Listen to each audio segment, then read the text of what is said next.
Good evening, everyone. Welcome to the Winning Women Talk Show. I'm your host, Regina Shearer, and I'm so happy that you've joined us this evening. We are always excited when we have women on this show each week who come from different walks of life, as you may know if you're a regular viewer or listener, and who share their journeys to success. As always, for us, a winning woman is not about just being wealthy, but it's about doing that special something that she's passionate about. That's something that makes her feel that she's giving back and doing those things that benefit others. We have had women from so many fields, industries, institutions, agencies, organizations, and career fields. It has been amazing to hear their stories and to hopefully hear those things that motivate us, inspire us. And I'm hoping that is what is happening to you. That if you are on the edge of trying to think about what else can you do in your life, or I've always wanted to do this, but, well, maybe you'll hear something tonight that will make you change your but to an and, because we're hoping that you will be inspired by our guest tonight to say to yourself at the end of this show, if she can do it, so can I. Now, as always, we invite you to contact us. We want to hear from you. And so you can reach us by phone at 781 384 5587. I'll say that again, 781 384 5587. And if you are a little phone shy, feel free to email me, Regina, at RGB Internet Radio. Regina at rgbinternetradio.com. Okay, so we look forward to hearing from you, as I'm sure our guest will as well.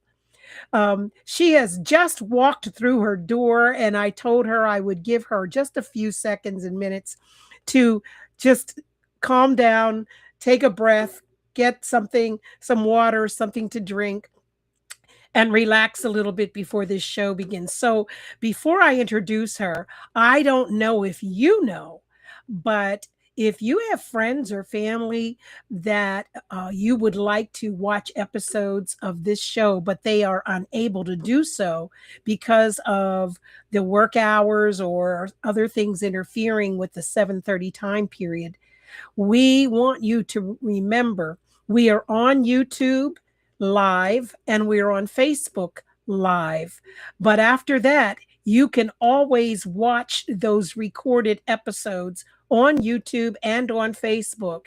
And if you just go to the YouTube channel or Facebook videos and ask for or search for RGB Internet Radio Live, you'll see previous episodes of the Winning Women Talk Show so that you can share it with others, because we'd love for you to like us, but also to tell your friends and family members about this show and other women that you know who you feel would be inspired as well. So I'm really glad to be able to introduce our guest for the show this evening. And I think she's about calmed down a little bit now. And I'm so happy that she's here with us. Her name is Marie St. Fleur, and there's an Esquire on the end of that. And I'm so happy to be able to introduce her to you. She is the principal of St. Fleur Communications, and she has over 20 years of experience as an attorney, a legislator, the senior municipal officers, a senior municipal office official, I should say, and a nonprofit executive. She's championed grassroots initiatives in early education, workforce development, and public sector reform to create meaningful long-term changes. As the former CEO and president of a statewide nonprofit, she led the influential Put Mass Kids First coalition and secured increased funding for early education in Massachusetts and pioneered the Early Education Small Business Innovation Center. She was appointed by former mayor of Boston, Thomas Menino, as Boston's chief of advocacy and strategic investment. Here's the part I can't wait to tell you.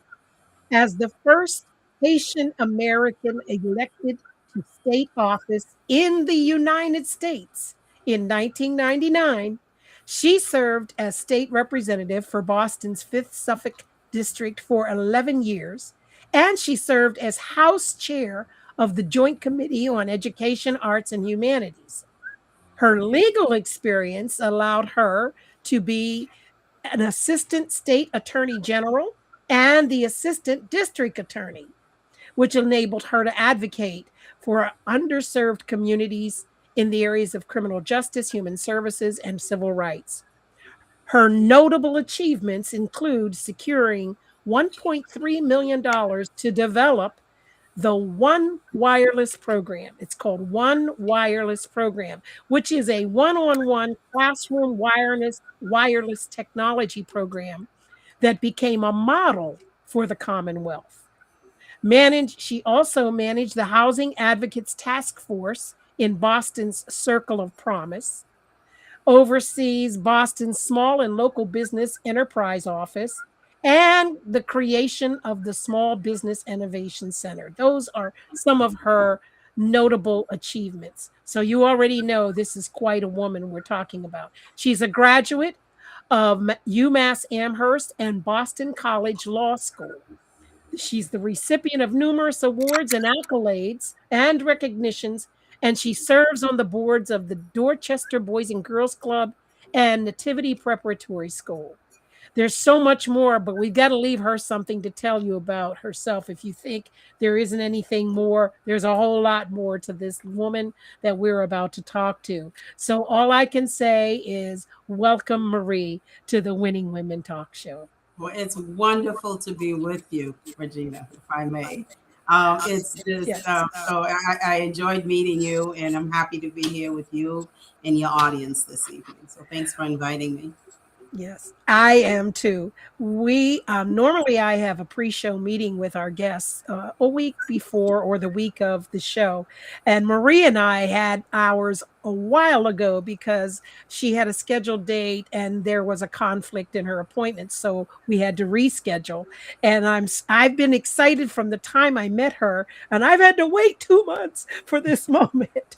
So I'm Oh, so happy that what and she just came from a board meeting. So I'm so happy she made it tonight. When I saw the text message, I went, "Oh no, no." I gave you my word. I was going to get here. I was just I it ran know. a little later than So expected. Yeah. So I just want to go ahead and let you get acquainted with our viewers and our listeners. And Okay. if you would start off, please, by telling us about Marie St. Fleur, where you're from growing up, how you got on this trajectory that led you to politics Yeah. and civil rights and all of those things. Yeah. Well, I am the daughter of immigrants, right? And we're all children of fruits of the Middle Passage. I mean, if we look like we do, we're all fruits of the Middle Passage. The question is, where did we get dropped off? And in my journey, my parents got, my family got dropped off in the West Indies. They got dropped off in an island at that time that was called Saint Domingue. And it was populated, it was colonized by the Spanish, it was colonized by the French, and the British tried to get a piece of it as well. And, when they brought us all on those slave ships, we were one of the islands that they got dropped off. I am the daughter. I always say to people, I am 4 generations removed. I mean, my great, great, great grandmother was born in slavery. And as a girl in 18, because Haiti got its independence in 1804. And so she would have gotten her freedom after that. And so I come out of that history, right? Mhm. And been very much influenced by my grandmother, my mother's mom, who believed that we all belong, that we belong, that they wanted to be certain that we understand that we belong, that we were rooted, and that we belonged to somebody, and that meant something. And I think that carried with me as my parents had to immigrate because my father had to leave because he was targeted by the Duvalier regime, Mm-hmm. and they got up and left everything. And at the time, they had three children. I was when my father left, I was 4 years old, and so the next time I saw my father, I was 6 years old, going on 7. And so, which is my dad left, and then my mother left, and then anyway, here we are. I'm 6 years old, and we immigrated, and I ended up, we always had family in Jersey, and we had family in Brooklyn and Flatbush in New Oh, York. okay. Yeah, that's where, because I had an aunt who had immigrated there in the early 50s, and that's where she was. So she was very much, she was active. And so when my parents came in the 60s, and then they brought us in the 60s, so we were there towards the tail end of the civil rights movement. So Bobby Kennedy and Dr. King. So I came in during that piece of, and so when I went into Asbury Park, New Jersey at the time, my parents came from a tradition. So all things of what's influenced my life, they came out of, my mother particularly came out of a tradition where you went to Catholic schools. If you know, the Catholic religion was very deep in a lot of the West Indian countries, particularly in Haiti. And so she went to an all girls Catholic school. So in her mind, that was the best experience, and that's what she wanted to have for her girls. And she thought, she's coming to America, so she's going to place us in, when I was in first grade or something, that's where she thought she was going to place us. And, with a name like St. Fleur, I think a couple of friends of hers registered us, and then we showed up. And it wasn't what they were expecting. Wasn't what they were expecting. And so they kindly told us that we could receive sacraments, but we couldn't. I could receive, because I was the oldest at the time, receive the sacrament, but I could not go to school there. And so Mm. my dad had some friends who had been living in Boston. Again, we're talking about the 60s, right? And they said, "Oh, come. Boston's a great place. Come, she can go to school here. The Catholic schools here will accept her." So here I am.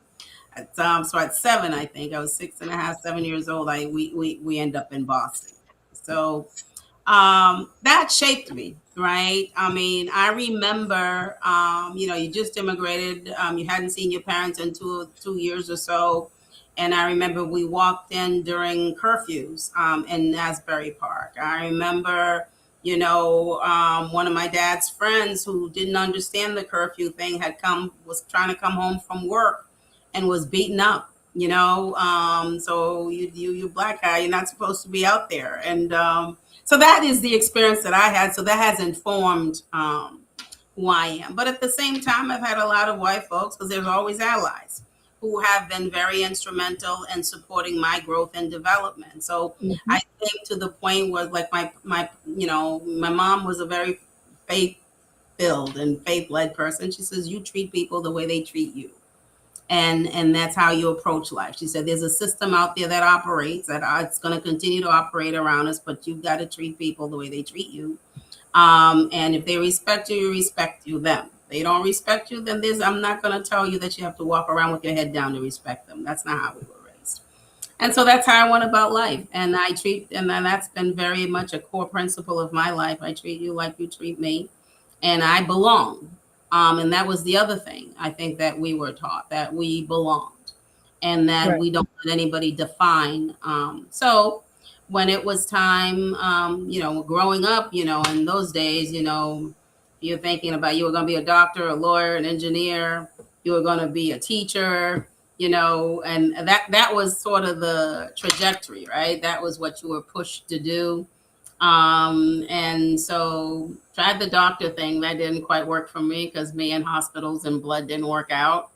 And and then I fell in love. While I was at UMass, I had a chance to work at the legal services office that existed at the time, and fell in love with trial work. And I had a wonderful woman. Her name was Miss Moss. I don't know if she'll ever remember. Because I remember the day I decided I wasn't going to go to med school, and I was going to be a pediatrician. As a little girl, that's what I was going to do. And then I realized that was not for me. And I was like, Mhm. I'm done. I'm quitting. And in my house, you don't quit. My parents were a little crazy. And she's like, well, you can't stay here. You quitting? No. You got to find a place to live because it's not going to be here. As long as you're doing something, we're with you. But you're not coming here to hang out. So they believed in tough love. So I think it was in my second or third year in college, and so I went back, and Miss Moss sat me down and did an assessment and helped me figure out what my strength was. African American woman. I think her son used to play ball at Northeastern, and she spent the time with me, and that changed my life. And so that always tells us that you don't know what impact you're going to have in somebody's life. And Right. this woman took the time to listen and to help provide a tool for me to understand how I can assess so that I can figure out what direction I could take. So I will be forever grateful to her for that. And I came out of UMass Amherst. And one of the things that happened to UMass Amherst at the time is one of my friends at the time was accused of setting fires in one of the dorms, and I saw how the system could turn on you. She was a upper middle class black woman who's very well respected. Her family in Philadelphia was from all the right places in Philadelphia, but when the system turns on you, it doesn't matter where you're from. And so it taught me that we had to get in there and try to shift that system. So that's what that experience. I decided to go to law school, and I realized that during a clinical in my I think it was my second or third year, I realized that I thought that I could have more influence as a prosecutor than as a defense attorney, because I saw the treatment in the courtroom. And so I ended up working, coming out of, I went to Boston College Law School, and everybody was like, oh, go corporate, go corporate. I'm a kid from Upham's Corner. I always say I'm from Haiti by way of Upham's Corner. The majority of my life, the only thing that didn't happen, I wasn't born here, but every part of my life has really happened here. And Mhm. so I'm always Upham's Corner's my core. And so when you grow up there, people were like, okay, you now have an opportunity to go corporate America and go do all these amazing things. But that's not what resonated for me. And public service called me. I answered, and I'm grateful that I did. It has been, like everything else in life, there are ups and downs in it. Nothing's perfect in life, and what you do is learn to get up and keep moving. But what it allowed me to do was to live my passion, and my passion was to make a difference. And I believe that we all have an obligation um, to help somebody, and it doesn't mean that you don't help yourself. But if we're going to change the world, then we need to be able to understand, respect that not everybody have the privileges that we have. So I had to come to a place to understand that I'm actually quite privileged as a black person in this country. And you have to count your privileges. I mean, we walk around because they put a label on us. You're black, you're a woman. Like we don't. No, some of us are walking around with a lot of privileges, and when we have those privileges, we need to sort of reach back and bring some folks along with us. And so I've had the privilege of being able to do that. And I did that as an assistant district attorney in Middlesex County for a number of years. And I worked under a really good person. His name was Scott Harshbarger. Who, Yes. yeah, and Scott, I think Scott was a believer. He believed that there's a thing about our Constitution, right? Because it is an evolving document. And the idea is that each of us, in order to hold on to this democracy, that we have an obligation um, to go in and make a difference, and to help us live to that ideal, because the Constitution is ideal, right? Because it didn't start with you and me in it.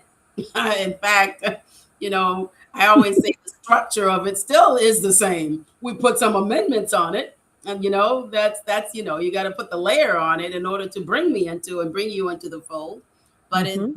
but that's what happened. And so I fell in love with policy working for Scott when I went from the district attorney's office to the attorney general's office, and I came to understand that policy is what impacts everyday people's lives. By the time you get to the courtroom, sometimes it's a little too late. And so, if we could get policy to work, to be responsive, because that's where democracy happens, is in the implementation of those policies. That's where I get to live out that creed, life, liberty, and the pursuit of happiness. Well, those are beautiful words, but they have to be concretized. And they concretize by how I have, whether or not I can send my kids to school, whether or not I can put food on the table, whether or not my neighborhood is safe, whether or not I can have clean water or safe water that's not, or my building is not lead infected. I mean, those little things, those are the ways that in a democracy that we live up to that creed. It's not this flowery words and then with no, and so that's to me is what the attorney general's office taught me to do, is to put some definition around those words, to identify tools that can be used to make them real in regular people's lives. And so, and it's there. I fell in love with policy, and I practiced law. I was in a criminal work. I did for many years. And then in the Attorney General's office, I had the opportunity to do some, regular civil work, civil practice, whether it's negligence cases, tort cases. And then I had the chance to do some civil rights cases and medical malpractice cases. So I got a chance to do the gamut because of that. Well, I'm glad you got into the medical field somehow. Yeah, it is right, but it wasn't quite the way they thought. my mother, my mother, I think for age will miss that, But they have their own dreams, right? And but the nice thing is, you got to give your kids the freedom to live theirs, right? And I think she allowed me that, and I'm appreciative. So yeah, so I did that, and then in 1998, Scott Harshbarger ran for. He started running for governor. And at that time, I was a senior attorney. 1998, I figured I'm 30 something years old. You think you're so grown then. and then, and so I was running a division for him at the time. It was called the Unemployment Fraud Division in the Attorney General's office. I went back as it was an opportunity to manage. And so, since that was the position, it put me back into criminal work, criminal prosecution work, but it was white collar crime instead of street crime. And so I took it, and I worked on insurance fraud cases, prevailing wage cases, in order to protect workers, right? And while we were doing that, 98, 99, he was running for governor. And right around that time, if you recalled, I think it was in the 90s, it was the then President Clinton. It was his first term. I think he had that whole welfare reform Mhm. work that he did, and asking women to go back to work, pretty much some of what we're going to be experiencing soon.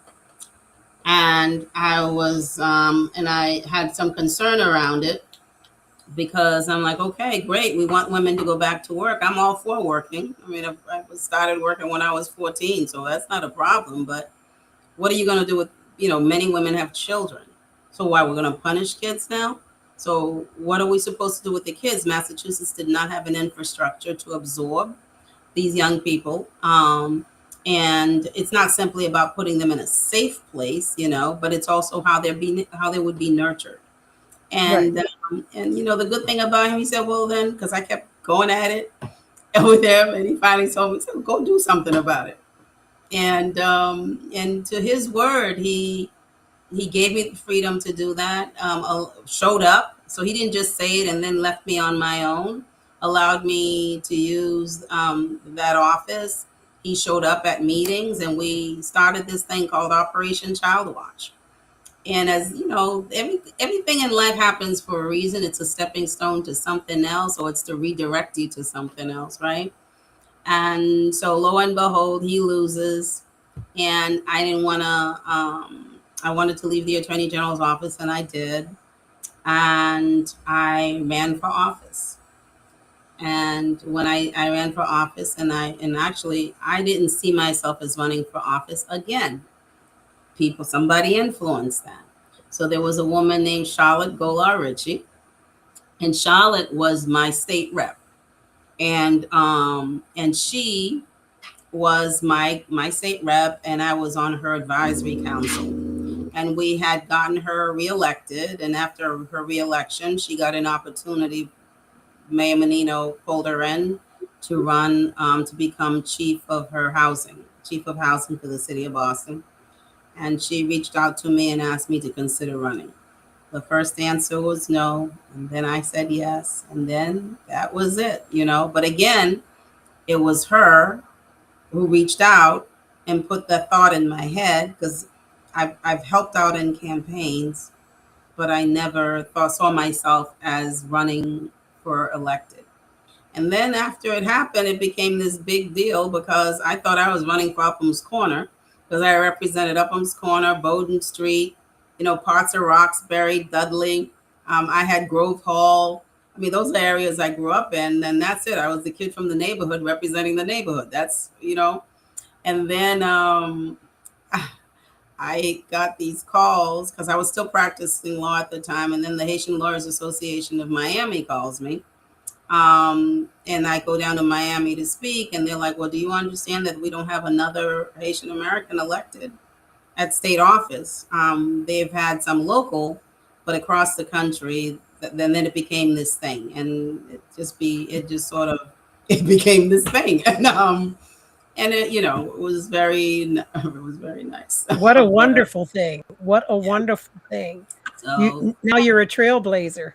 yeah, apparently so. I mean, yeah, you know what's lovely, because it's to see folks now who I spoke at schools. I spent a lot of time with young people, and then to have them come up to me now. Some I don't, you don't remember because you do it and then you move on, and to have people show up now, and that just happened to me today because I hosted something at the State House, and a young woman said to me, you came to my school and you spoke, and I'll never forget it. You were just this amazing role model for me, and you don't know who you're impacting by your actions, right? Mhm.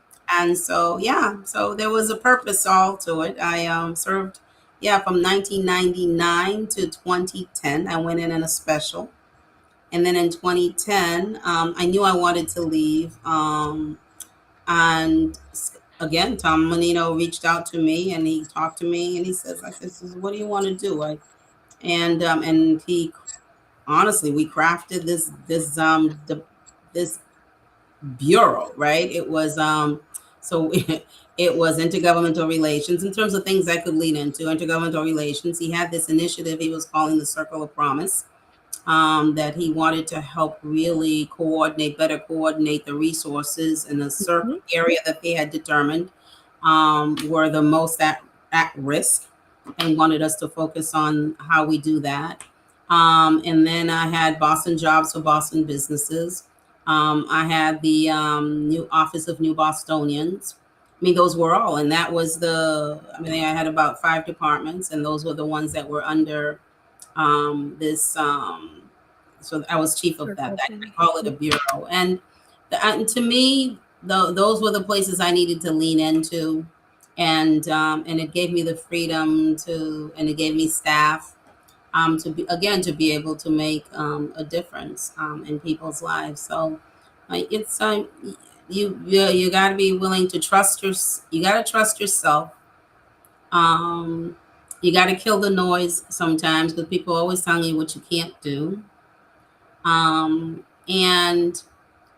one of the things that happens with us because we've been denied so often that we freeze ourselves because the no that's the tape that's running around in our head about what we can't do, that tape prevents us from being able to shut it down and say, okay, that's fine, because that's what I do. Okay, good. I know it's how you feel, but we're gonna keep forging forward anyway.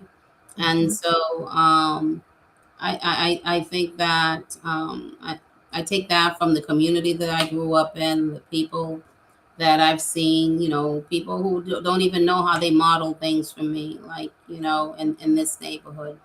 And I'm grateful for it. Well, I there are so many different things you have done, and that thing you talked about at the end, we call I think today it's called imposter syndrome. Yeah, that's right. Yeah, they have a name for it now. Yeah, that's Yeah. true. And Hmm. and um one of the things that I think a lot of women are more guilty of feeling that way than men. I've Mm, read a few articles about this, and it's because we have instinct, which tells us, I've never done it, but I think I could tackle it, yes. right? Hmm. And and we only do that when we actually think we can tackle it and Hmm. handle it, right? Hmm. But people will make us question ourselves That's right. about, can you really handle this? Are you sure? Do you know what you're getting into? Yep. You're going to need a lot of help on this. And but Yep. and all of a sudden, these feelings of inadequacy, even though you're fully confident, right, on one Hmm. side, they become pervasive. It's not quite the same in the men's world. People Mm-mm. get jobs nowadays, as you can say on the news, without any qualifications, background, or experience. Yep. I don't even know if they have the confidence, but they certainly have the connections. So I'll Hmm. move on. And at this is a great time to take a break. And I just want to say to all of you, our lines are open and we would love to hear from you. You are welcome to participate in this show. I know, like you, I'm sitting here taking it all in with our guest tonight, who is Marie Saint Fleur Esquire, and she's captivated me in her story and all the transitioning and movements she has made. But we'd like to know what you're thinking. So call us at 781-384-5587. That's 781-384-5587. Or you can email me, Regina, which is at the bottom of my screen, Regina at rgbinternetradio.com. We are going to take a very quick break. And so this is your time to run to the refrigerator, get something to drink, a snack, or whatever, and rush right back because we will be back in just a few minutes. Don't go far away. At Portal to Hope, we're here to help victims of domestic violence, sexual assault, and stalking crimes. We provide support, resources, and hope to those who need it most. We believe that everyone deserves to live a life free from violence. If you or someone you know is in danger, please reach out for help. Call us at 781-338-7678. We offer a variety of services including counseling, legal aid, job assistance, and housing support. We also work to raise awareness about these issues and to advocate for change. Together, we can create a world where everyone is safe and free from violence. Portal to Hope is here for you.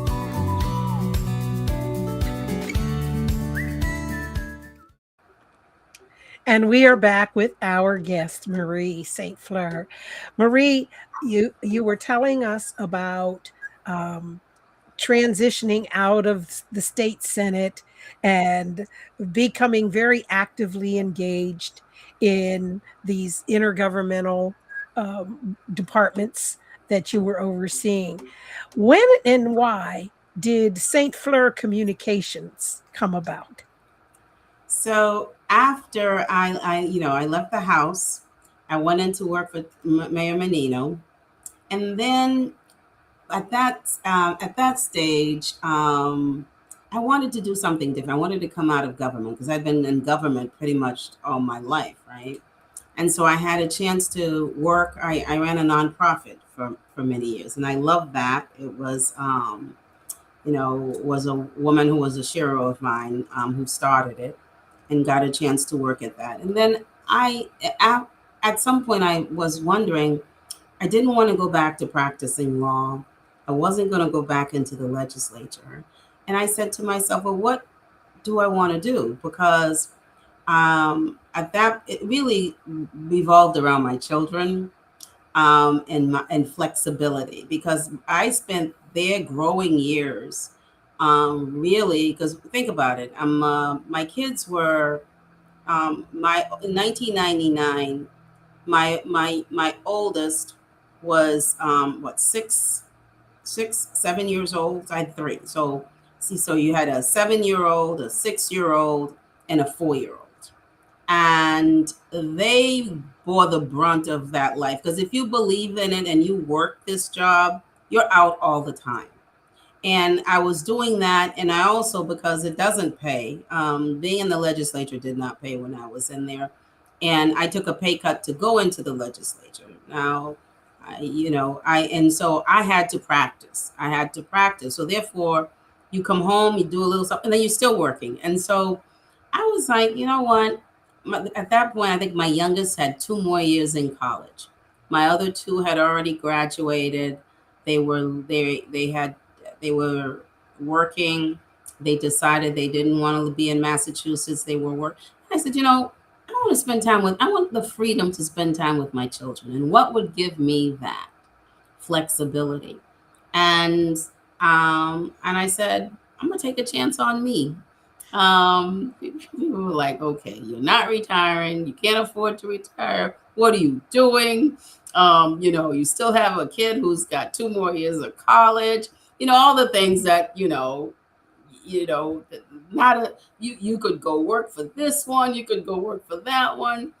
And I said, "Oh, I want to take a chance." And so that's what happened. I said, "Okay, what are the skill sets that I have that would allow me to continue, because I am someone who is motivated by, I have to feel like it's going to make a difference. I have to feel like I am driving change in some way. I don't know, but that's how I'm built. And I know that about myself. So I accept it.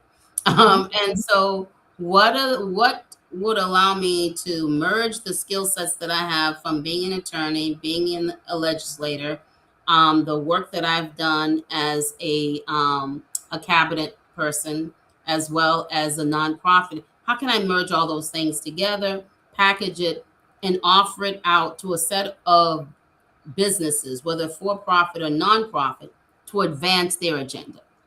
And so that's how it came about. I sat, honestly, I took 6 months. I read, I prayed over it. I did. I talked to people. I have like notebooks where I just read. You read. Okay, that's great. I read poetry. I read affirmations. I read. You've got to fill yourself, because the world will fill you with uncertainty. And Right. so you got to fill yourself with, you got to fill your tank with things. And know that, you know, we assume that we're running this world, but there's a higher power that runs it. And if you really believe, then you will trust. And so it's not trust without making work. You got to work and trust at the same time. So that's what happened. And I put it together. I put a business plan together, and I said, okay, what is some? Because I've always had speaking engagements. I've always done some consultancy, and I put it out there. And as you know, God would have it. People responded, and I had for almost 10 years. I did a lot of work, not in Massachusetts, because sometimes when you're home, it's not the best place to start. You got to start away from home. No profits welcomed in your hometown. There it is, girl.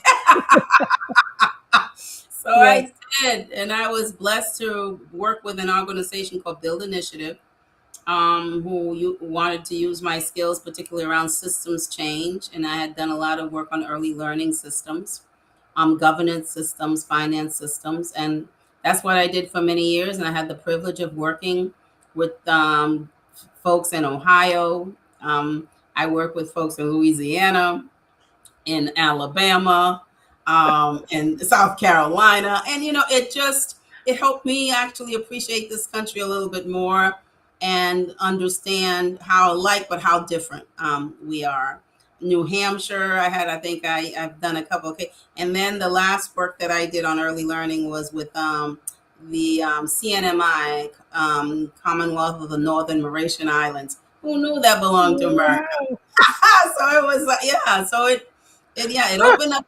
Yeah, it did, and and I got to travel to those places, meet a lot of amazing women who were doing great work, and work on systems in those states in order to help their babies. I was in the thick of it and with many of those states during COVID. So working with them, online. So that's how it came about. And so I was able to deliver the expertise that I have as to strategy, stakeholder engagement, which is what I lean into, and in order to shift systems, in order to inform systems. And so I do it. So, for example, I've been hired by, if you're an architect and you're doing a development, but people live in those developments. They have aspirations and dreams about how they're going to move into their space. What do they think about? What are their hopes? If we can get that information to inform what's built, then they have ownership of it. So I get to do some of that, and I've done that with schools. People building schools. Yeah. So yeah, and then it also Very gets diverse. it's It's very very diverse. My brain needs that. I can't do the repeat. Rinse, repeat. I can't do it. I can't do it. that's a good one. Thank you. I might use that myself. Well, listen. While you were talking, this I've been looking at the email. They're basically comments and very good Mhm. and positive. But this question says you just mentioned consulting and through your business in all of these different states dealing with education, children, and how does that play into this one-on-one program you operated? Oh, so the one-on-one wireless initiative was way back. So I was chair of education. That was a policy piece in the state of Massachusetts. So right now, and when we started bringing, how are we going to bring laptops into the classroom? How are we going to use it as a tool? How are teachers going to be trained to use that? Because what was happening in the past, you had all these, you could go into classrooms across the state and you'd have these computers just stacked up in the corner somewhere because we didn't prepare people to use it. And now, you had a lot of these laptops who made, or tablets or what have you, were becoming available. Folks like Google, Apple, and all of them were trying to bring them into the classroom. And so, and it was also liberating for kids because now children have an opportunity. It expanded their world. But so how are we going to do that in a way that makes sense? And so Mhm. that's what I worked with the Deb Socha. I started and I supported the establishment of a one-on-one wireless program in order to think through how you bring that tool into the classroom in a way that it can support the classroom work. It supports the curriculum, but you also need to train the teachers to be able to use it. You need to think about some of the parameters of how students can use it, so that it's safe for them, and so it was all of that. And so I think it's out there still. I call it the cookbook. It's out there. It was in fact, Little Frederick Middle School was the first one-on-one wireless initiative that was established in Boston. And I don't think and it's so long ago the school got built, and now it's probably transformed again because we're If talking 15, 20 years. You know how it goes, right? So, right. but that's If what it I was. can if Yeah, I go can ahead. interject here, Mhm, I mentioned a while ago you were a trailblazer, being the first Haitian American woman, mhm. or a Haitian American state senator, State in rep, the state rep. I never went into the Senate. Yeah. okay, state rep, Mhm. uh, in the U.S. But here's another first, because you didn't know COVID was coming. No, no, I did not know COVID was No, you didn't know COVID was coming, and Boston didn't know COVID was coming, and the Commonwealth didn't know COVID was coming.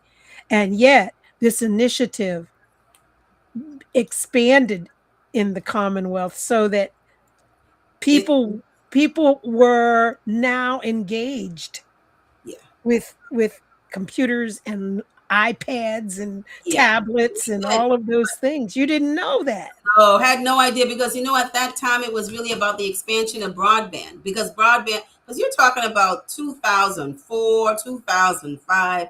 So this was just new territory.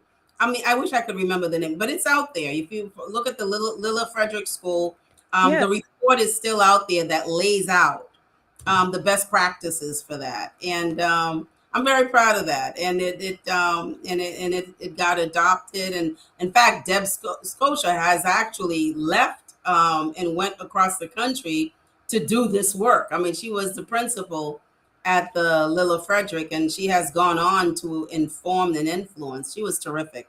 So Um, in your travels in the South, when mhm, you once you started your St. Fleur Communications, mhm.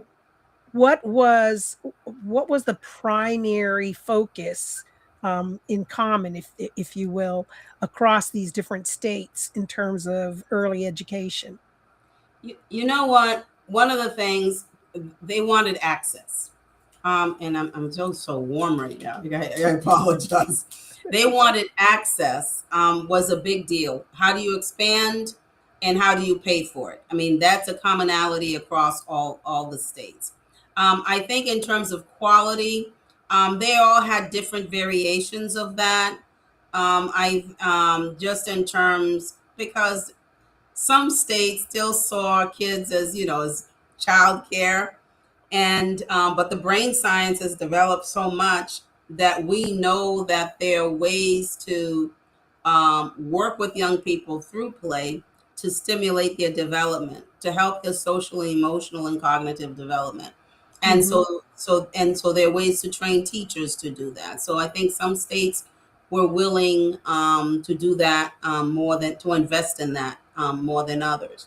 But overall, this is what I would say would be access, affordability, and as it relates to quality, I think there's a baseline understanding that moved us beyond just babysitting. That was across the board, and there was Awesome. some. And I mean, Alabama would surprise you in terms of the deep work that I found working with some of the women there, and particularly in state government, who wanted to give a better start to their young people. So it's they're not, again, and you got to respect people's culture because we're a collection of countries. The United States is, and those Yes. countries have different. Yes, they do. There's another question here, and it says, yes, you are a woman who has diverse skill sets. You have done diverse work. You have worked with diverse people. And since you don't like to rinse shampoo, Rinse, repeat. what what is on your bucket list of things to do in the next 5 years? Wow, guys, I'm getting old. That's the reality of it. But one of the things I'm going, I believe that we have to look at healthcare. I had been involved with the healthcare reform when I was in the legislature, and I think we're back looking at access and affordability again. And so I do think that as AI comes, I want to understand that more. And I think that no matter what age you are, you can continue to learn. And what I do believe is that AI is going to play a significant role in how healthcare gets delivered, and we need to start not be afraid of it, and we need to make us. And so that's one of my goals. First of all, is to move past the fear and the incredulity of it. Right? It was like, oh, that's not going to happen. But when I think about what's happened in my lifetime, all right. I look at this computer here. I remember the first time. Okay, I'm a woman who, when I was 20 something years old, when we went into, okay, go back. I remember I was so excited when I went to college that my mother got me. Oh, what was the name of the typewriter? You know, there was a what was it was one of the in The my time. electric typewriter? Remember electric typewriter that you could it goes back and forth and you could erase. Remember that? I thought that was the biggest deal. Okay, so that was my lifetime. Okay, fast forward, I That was your graduated high technology. technology. Okay, and then if you recall, I graduate, and I'm in and now I'm practicing, and you have pleadings, and your pleadings, those are the pleadings that you file in court. In order to copy them, you'd have a mimeograph machine. Now nobody knows what's all. So if anybody knows the mimeograph machine, and you roll that up, and all that ink getting all over your hands, I mean, Yes. people, think about the changes that you've seen in your lifetime. And Yeah. my first cell phone was this big thing.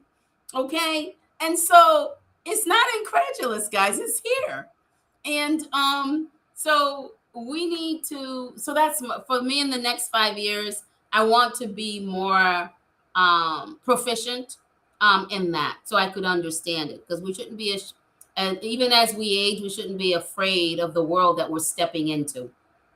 You think about the people in your lives that are 80 years old, 90 years old, 100. You'll think about what they've seen in life, and those who've lived well have been willing to step into the modernity of what their lives are today. So that's one, is to get involved, particularly lean into that, into the healthcare. I love to travel, and I have my bucket list, and one so I've been hitting each continent.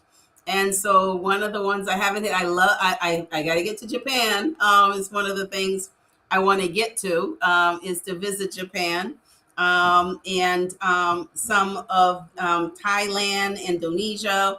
I mean, so those that part of the world I haven't really spent any time in at all. I like the mother, the motherland, right? The continent of Africa. I've Right. been there, to countries there many times. Europe, of course.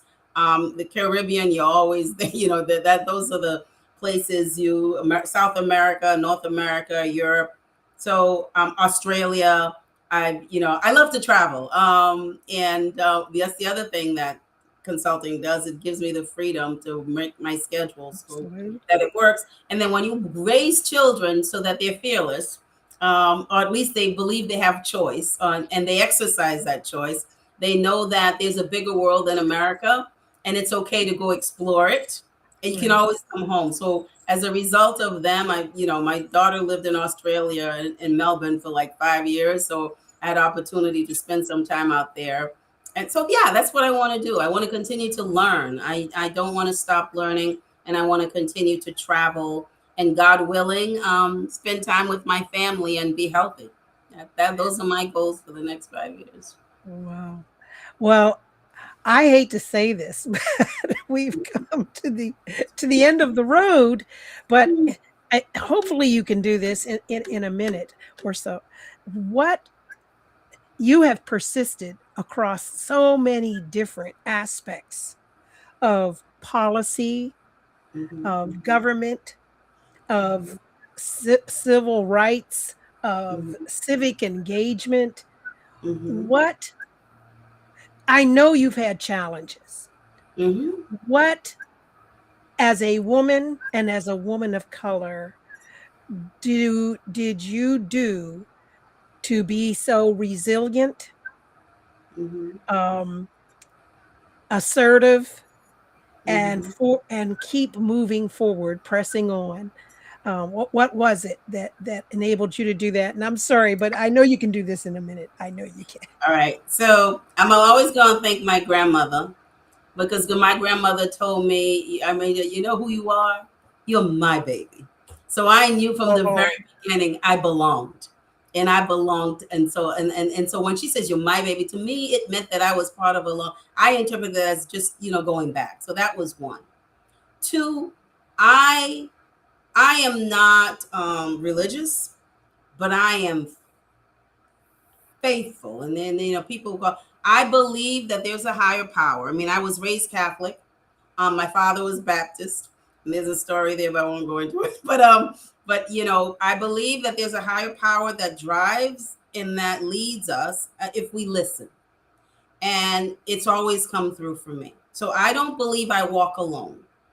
And I think what happens is when you believe that there's something more, then even when they come for you, you know that it too shall pass. And so you just have to push through. And so I tell anybody who's having a hard time, because I've had them, I tell them I'm an open book. Y'all gonna read my story. And so it's okay. Doesn't mean it's not gonna be chaotic. It doesn't mean it's not going to hurt. But you have to believe that you're gonna walk through that chaos and that you're gonna push through that hurt and you're gonna get to a better place. And if you don't do it by just curling up, you doing it by every day getting up and doing something. And that's it. There's a higher power, and it drives it lives. And I'm not one of those church. That's not bishop. That's not what I do. But I so believe in that. And I love it. I love what you said. I I'm going to tell you how I interpreted that. Mm-hmm. When you're hesitant about the physical door that you're about to walk through, Mm-hmm. create your own door and go Mm-hmm. ahead and walk through. That's right. Right. That's Create the door you can walk through. That you can walk. And that's what you said to me. At least that's what I heard. I know you didn't say that verbatim, Yeah. but that's what But it's funny you should say that, because I was taught that if you can't get through the front door, you better go look for that back door, that window, because it doesn't matter how you get in; it's the fact that you get in. And There we you all go. get so caught up in making certain that it's that front door, and if they don't let us in the front door, then Right. whatever. And you know what? They're not going to let you in the front door because they own it. Well, and we're going to have you back and have a conversation about a few things you've said here. I made a few notes, and so we're going to have you back. we But gotta listen, I be- want to thank you. you. Yeah. I cannot believe how quickly time flew. And you've shared so much. And I want to thank you for the work you've done, the inroads you've made, the legacy you have left behind, and being a trailblazer in quite a few different areas. And all of those are things that create a winning woman. And I loved the fact that you mentioned that it wasn't about the money. Because It was about what it's you about felt. people. So thank you. Thank Thank you for doing tireless work for little money, but making big differences in people's lives across the gamut. And so you are a winning woman, and we thank you for being here with us this evening. Well, And thank for those, and just thank you. Thank Th- you. Thank you for inviting me, and you've enriched my life, and everyone else that I've had the privilege of working with have enriched my life innumerably. So thank you so much. Thank you. And for those of you who spent time with us, thank you so much for staying with us this evening on to watch or listen to the Winning Women Talk Show. We're so grateful for you. We are going to be back next week, same time, same place, different woman, and you want to be there. So we thank you. Have a great weekend. And remember, winner or not, you can be. And if you know you can be, love somebody. We're out of here. Thank you so much for being with us this evening.